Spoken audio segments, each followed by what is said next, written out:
It is indeed good to be together with you here in this space. I invite you to join with me for a word of prayer.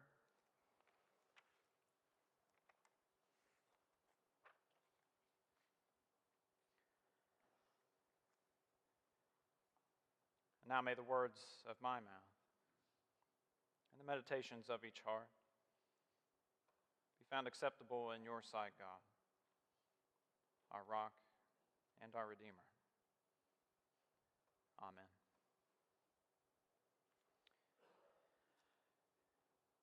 In the year 1223, after he received permission from Pope Honorius III, St. Francis of Assisi set up a live manger, or nativity, to bring the story of Christmas to a people about 300 years before the first non-Latin Bibles would appear. Nativity, a word deriving from the Latin and French meaning to be born or birth. During the Christmas season, I love looking at nativity scenes, these wordless depictions of the story of Jesus' birth. I love looking at how each artist puts his or her spin on the scene. Some scenes are peaceful, quiet. Parents and guests gazing lovingly upon the newborn child. Some scenes are tense, unsettling even, capturing the fear and danger and heartache surrounding the circumstances of Jesus' birth. I'm learning that different people have different traditions surrounding how the physical nativity scenes that we display on our mantle or end table at home are arranged. Now, some people put the whole scene out all at once. Angels and shepherds, animals, stable, trough, star, magi, parents, and child. Alternatively, other people try to phase in the scene according to the biblical timeline attached to the story. They might begin with an empty stable and trough. Maybe week 1, Mary, Joseph, and the angels are added. Week 2 or 3, the shepherds and the star. The newborn child is reserved for Christmas Day in this tradition. And the Magi don't appear on the scene until Epiphany, that first Sunday in January. At this point, somewhere after Epiphany, both traditions take down the entire scene all at once, and our stories and traditions are boxed away again, placed in the attic or basement until next year when we pull them out again. I read this week about another nativity tradition. It was a suggestion, really. Instead of boxing the entire scene for storage all at once, the suggestion is to allow some time for the scene's gradual departure. Maybe one day the angels return from where they came. Maybe the next day the shepherds slowly but surely return to their fields and flocks. Perhaps the following day the Magi, having presented their gifts and paid their homage, begin the long journey back east. The scene slowly disengages and disappears until only the Holy Family are left. Mary, Joseph, and Jesus. Alone. Bewildered father, exhausted mother, an infant child. Alone. The flurry of activity has ceased. The guests have departed. Zechariah and Elizabeth are nowhere to be found. Perhaps after a few days more of rest, the innkeeper of tradition and lore is beginning to shift from graciously hospitable to, you should really be on your way. What if at this point we even took away the meager shelter, the roof over their head, the trough in which Jesus lay, the hay upon which Mary and Joseph tried to get comfortable. What would the scene look like now? Alone. Stranded, really. Unable to return home due to Herod's political violence. What if we even went so far as to move the Holy Family to another location in our church or in our home? What if we let the nativity scene sit this way for a few days longer? A few weeks longer? Would we gain a greater appreciation for their dire circumstance? The peril they must have felt. The desperation Joseph must have harbored. The anxiety Mary must have shouldered. I appreciate the suggestion of this newfound tradition because as soon as Christmas Eve is celebrated, Epiphany happens, and the wise men visit, and we usually move straight into John the Baptist preaching and baptizing in the wilderness, as if the Holy Family were never quite alone, never quite in danger, never quite stranded for a long period of time away from home, never really dependent upon both God and the hospitality of strangers. If we don't read carefully, the baby Jesus is born in Bethlehem, goes straight home to Nazareth, and boom, begins his public ministry in Galilee. While the gospel writer of Matthew could likely care less about an accurate historical timeline, I'm struck this year by the amount of time that the Holy Family are on the run. Listen in on how Matthew tells it. Now, after they had left, an angel of the Lord appeared to Joseph in a dream and said, "Get up, take the child and his mother, and flee to Egypt, and remain there until I tell you. For Herod is about to search for the child to destroy him." Then Joseph got up, took the child and his mother by night, and went to Egypt, and remained there until the death of Herod. Well, how long do we guess that took? Months? Years? Where did they turn for assistance? Where did they lean for support? How long were they dependent on the hospitality of strangers? This was to fulfill what had been spoken by the Lord through the prophet, "Out of Egypt I have called my son." Matthew sees Jesus as a fulfillment of Scripture. Matthew sees God shepherding the family through perilous circumstance. And Matthew sees a parallel between Moses and Jesus. Moses born in the midst of an angry Pharaoh, Jesus born in the midst of an angry Herod, both fleeing Egypt. And while Matthew focuses on divine intervention to harbor the Holy Family to safety, I can't help but imagine the human partnership that made way for both Moses and Jesus. Those Hebrew midwives, Shiphrah and Puah, risking their lives to save the baby Moses. Pharaoh's daughter, then rescuing Moses from the waters.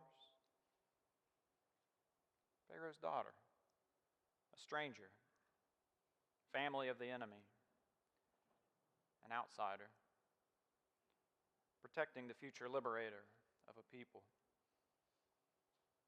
How must it have felt for the Holy Family to give birth in an unfamiliar place, an unfamiliar country, to flee the political violence levied against their infant child? How does Matthew put it? When Herod saw that he had been tricked by the wise men, he was infuriated, and he sent and killed all the children in and around Bethlehem who were 2 years old or under, according to the time that he had learned from the wise men. This was fulfilled what had been spoken through the prophet Jeremiah. A voice was heard in Ramah, wailing and loud lamentation, Rachel weeping for her children. She refused to be consoled because they are no more. Reminds me of an old African proverb I learned long ago. When elephants fight, it's the grass that suffers.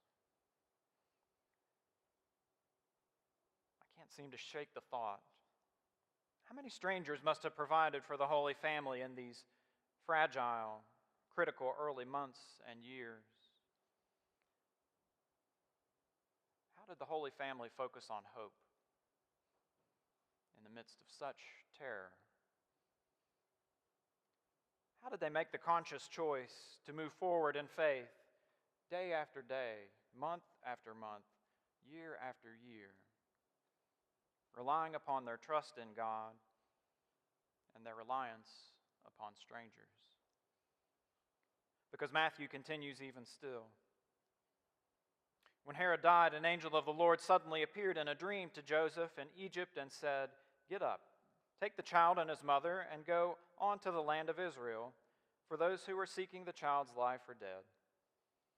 Then Joseph got up, took the child and his mother, and went to the land of Israel. But when he heard that Archelaus was ruling over Judea in place of his father Herod, he was afraid to go there. And after being warned in a dream, he went away to the district of Galilee. There he made his home in a town called Nazareth, so that what had been spoken through the prophets might be fulfilled.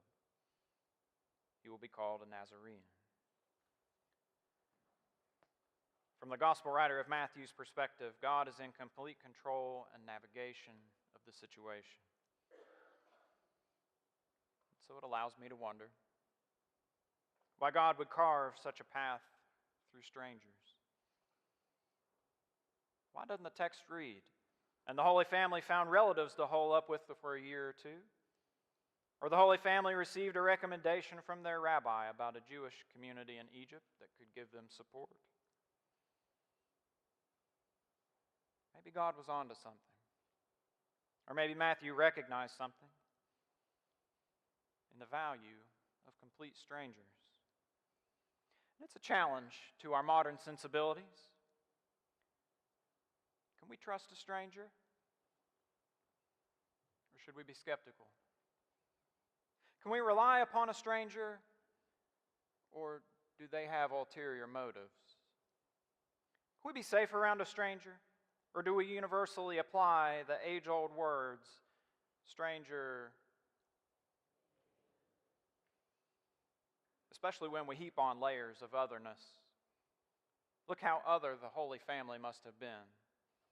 Layer 1, non-traditional family unit. Layer 2, out-of-towners. Layer 3, religious minorities. Layer 4, a ruthless, tyrannical ruler seeks their life. Now, I might lend my stranger neighbor a cup of sugar. Would I harbor them under these circumstances? I don't know. A few years ago, I started using Airbnb for travel. Airbnb is a platform that allows people to host strangers in their personal home, to essentially turn your house into a bed and breakfast accommodation. Have any of you used Airbnb before? Some of you. The co-founder of Airbnb tells the story of the company's genesis in a great TED Talk, if you want to watch it. He says he was holding a yard sale one afternoon, and a man drives up, buys a few items, and they strike up a conversation. They hit it off and decided to grab a drink together. It's getting late. And Joe, the co-founder, calls for the tab, and as he does, he asks the stranger, "So where are you staying tonight?" The stranger responds, "Well, actually, I don't have a place." Begins this interior wrestling for Joe. What do I do? Do I offer to host him? I just met him. He says he's going into the Peace Corps. Does that guarantee he's a good person? What if he's lying? And in the midst of his internal wrestling, he finds himself offering, "Well, I have an air mattress that you can use in the living room if you would like." And the voice in his head responds, "Wait, what?" And before he can walk it back, the stranger accepts.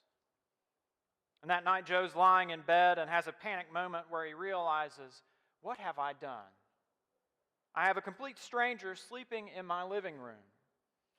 What if he's psychotic? Joe jumps up and tiptoes out of bed and locks his bedroom door. And it turns out the guy was normal, and they've kept in touch ever since. And Joe wonders reflectively if the people his childhood taught him to label as strangers were actually friends waiting to be discovered. Joe acknowledges that sometimes it doesn't work out, that Airbnb guests have thrown unauthorized parties, that hosts have left guests stranded in the rain. And yet, in 2016, out of the 123 million nights that they'd hosted, only a fraction of a percent had been problematic. Joe tells the story of a guest who stayed with a host in Uruguay and while there suffered a heart attack. And the host rushed the guest to the hospital, and the host donated their own blood for a transfusion. Joe shared the guest Airbnb review that they left for their host. It reads this way: